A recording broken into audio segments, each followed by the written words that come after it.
उत्तराखंड के मुख्यमंत्री पुष्कर सिंह धामी ने मुख्यमंत्री आवास पर आयोजित यूथ कैन लीड कार्यक्रम में प्रतिभाग किया। दरअसल इस सीएम ने इस कार्यक्रम में कई क्षेत्रों में कार्य करने वाले युवाओं को संबोधित करते हुए कहा कि युवाओं में अपने कार्य के प्रति जुनून होना चाहिए। अपने जीवन में उन्होंने जो भी संकल्प लिया है उसमें विकल्प ना आने दें। संकल्प में विकल्प आने से भटकाव आने लगता है। मुख्यमंत्री पुष्कर सिंह धामी ने कहा कि युवाओं को समाज की बेहतरी और साथ ही समाज को दिशा देने का कार्य करना होगा। समाज सेवा एवं राष्ट्र निर्माण के लिए आप जो भी सेवा चुने उसमें बेहतर कार्य करने की कोशिश करें।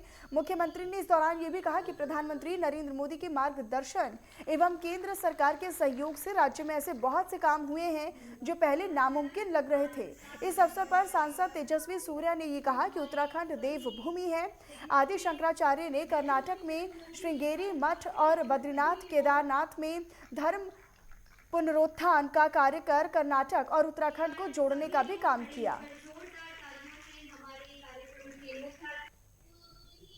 उत्तराखंड के युवाओं से आज संवाद हुआ है और संवाद में हम लोगों ने जो मोदी जी का विजन है, आने वाले समय में उत्तराखंड में हमारी सरकार का एक जो रोल है, एक मॉडल है, वो हम लोगों ने उनके सामने रखा है। और संवाद में उनकी बातें आई हैं रोजगार को लेकर, पलायन को लेकर, उत्तराखंड के विकास को लेकर। तो हम लोग निश्चित रूप से सभी युवाओं को आश्वस्त करते हैं कि उनकी अपेक्षाओं के अनुरूप, उनकी आशा के अनुरूप उत्तराखंड राज्य। पूर्व मुख्यमंत्री हरीश रावत डोईवाला विधानसभा के ग्राम कोटी मैचक थानों पहुंचे, जहां पर उन्होंने महिला चौपाल में कई महिलाओं युवाओं को कांग्रेस की सदस्यता ग्रहण कराई। साथ ही साथ बताते चले कि हरीश रावत ने चौपाल में लोगों की समस्याओं को भी सुना। हरीश रावत ने इस दौरान ये कहा कि थानों गांव के लोग अपनी मूलभूत सुविधाओं के लिए आंदोलन कर रही हैं, अस्पताल के लिए आंदोलन कर रही हैं, सड़क के लिए आंदोलन कर रही हैं। उन्होंने कहा कि हमारी सरकार आई तो हम इन सभी समस्याओं को दूर करने का काम करेंगे। उन्होंने इस दौरान ये भी कहा कि महिला स्वयं सहायता समूह की महिलाओं को इस राज्य की रीढ़ की हड्डी बनाया जा सकता है। राज्य की आर्थिक स्थिति के लिए स्वयं सहायता समूह की महिलाओं को आगे लाया जा सकता है।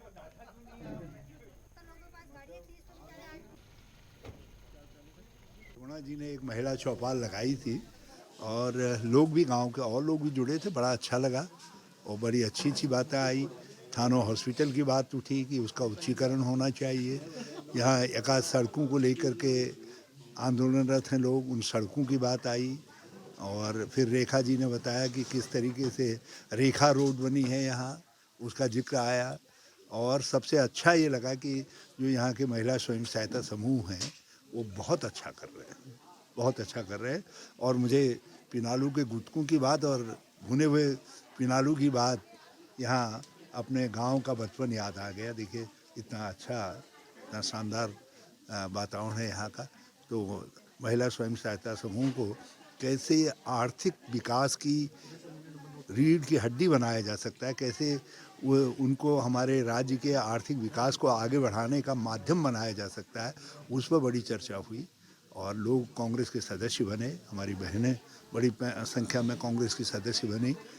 मैं उनको बहुत बधाई देता हूं और मैं इस गांव के लोगों को बहुत बहुत बधाई देना चाहता हूं। एक आदर्श गांव के रूप में यहाँ की जो ग्राम प्रधान हैं इसको विकसित कर रही है। कांग्रेस के कार्यकर्ताओं में उत्साह है और हमेशा ही रावत जी डोईवाला के कार्यक्रमों में भाग लेते रहे हैं। कुछ ही समय पूर्व रावत जी विस्थापित क्षेत्र में भी आए थे, अठरूवाला क्षेत्र में, जहां उन्होंने रात्रि प्रवास किया था, कार्यकर्ताओं की समस्या सुनी थी, बुजुर्गों की समस्या सुनी थी। और उसके बाद डोईवाला शुगर फैक्ट्री में गन्ना किसानों की मांग को लेकर वो धरने पर बैठे। डोईवाला में पदयात्रा भी उनके द्वारा की गई और आज रावत जी यहाँ हमारे इस पहाड़ी क्षेत्र के गाँव में यहाँ पहुँच रहे हैं। तो दूर दूर से हम देख रहे हैं कि महिलाएं यहाँ भारी संख्या में यहाँ महिलाएं पहुँची हैं, बुजुर्ग पहुँचे हैं।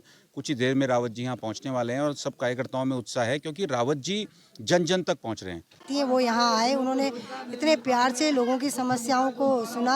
यहाँ पर हर वर्ग के लोग हैं, युवा भी हैं, बुजुर्ग भी हैं, नौजवान भी हैं, बच्चे भी हैं। वो सबसे प्यार से मिले और सबकी समस्याएं सुनी। साथ साथ हमने जो कांग्रेस का एक सदस्यता अभियान बना रखा है जो चल रहा है पूरे राज्य में कि मेरा बूथ मेरा अभिमान, और इसमें कांग्रेस के सदस्य बनाने का जो अभियान पुरजोर पे चल रहा है वो यहाँ पर रावत जी ने उसका शुभारंभ किया। ये ग्राम पंचायत कोटी मैचक के सीरियों गांव में और मैं यहाँ रेखा बहुगुणा ग्राम प्रधान की हैसियत से मैंने सब लोगों को यहाँ पर एकत्र किया और सब लोग इतने उत्साह से यहाँ पर आए और रावत जी का बहुत जल्दी का कार्यक्रम ये था, सिर्फ उनके एक आह्वान पर ही लोग आए हैं। और मसूरी में 2 साल कोरोना काल के बाद एक बार फिर से विंटर कार्निवल आयोजित किया जा रहा है। मसूरी में 3 दिवसीय विंटर लाइन कार्निवल का आयोजन होगा, जिसका शुभारंभ 27 दिसंबर को होगा। वहीं मसूरी एसडीएम मनीष कुमार की अध्यक्षता में मसूरी एसडीएम कार्यालय के सभागार में संबंधित अधिकारियों और मसूरी विंटर लाइन आयोजन समिति के पदाधिकारियों की बैठक हुई। इसमें कार्निवल की तैयारियों को लेकर चर्चा की गई, विचार विमर्श हुआ। कोरोना काल के बाद मसूरी वासियों और साथ ही मसूरी होटल एसोसिएशन के द्वारा कैबिनेट मंत्री गणेश जोशी ने मसूरी विंटर लाइन कार्निवल का आयोजन कराए जाने का आग्रह किया था, जिसके बाद प्रशासन द्वारा 3 दिवसीय विंटर लाइन कार्निवल का आयोजन कराया जा रहा है, जिसको लेकर अधिकारियों ने तैयारियां शुरू कर दी हैं। है कि मसूरी जो है यहाँ पे प्रत्येक वर्ष 2013 के बाद से विंटर लाइन कार्निवल होता रहा है, तो इस बार भी पर्यटन को बढ़ावा देने और हमारी जो लोक संस्कृति है उसको बढ़ावा देने के लिए विशेष रूप से माननीय मुख्यमंत्री जी के मार्गदर्शन और हमारे जिलाधिकारी महोदय के नेतृत्व में जो है हम लोग इस साल भी विंटर लाइन कार्निवल जो है वो करने के लिए आज हमने एक बैठक की है। इसमें मुख्यतः यही था कि चूँकि कोरोना भी है और अन्य उसकी वजह से आपको ओमिक्रॉन का भी पता है, तो उसमें हम लोग कोविड के दृष्टिगत और समस्त सुरक्षात्मक उपाय करते हुए ज़्यादा से ज़्यादा हमारा जो शहर है उसकी संस्कृति को हम दिखा सकें, मसूरी के हेरिटेज और हिस्ट्री को हम लोगों के बीच ला सकें, उसका एक बहुत अहम मौका जो है वो होता है हमारा विंटर लाइन कार्निवल। और वहीं पौड़ी में गढ़वाल कमिश्नर और नामावली प्रेक्षक सुशील कुमार ने जिले में मतदान प्रतिशत को बढ़ाने के लिए राजनीतिक दलों के साथ बैठक करते मतदान प्रतिशत को बढ़ाने में सहयोग करने की अपील की है। और इसी कड़ी में बीएलओ, रिटर्निंग ऑफिसर और साथ ही संबंधित अधिकारियों को दिशा निर्देश पारित किए गए कि निर्वाचन की सभी तैयारियों को समय रहते पूरा किया जाए। दरअसल इस बार जनपद में 6 विधानसभा में 944 पोलिंग बूथ बनाए गए हैं, जिनका निरीक्षण करने के लिए निर्देशित भी किया गया है।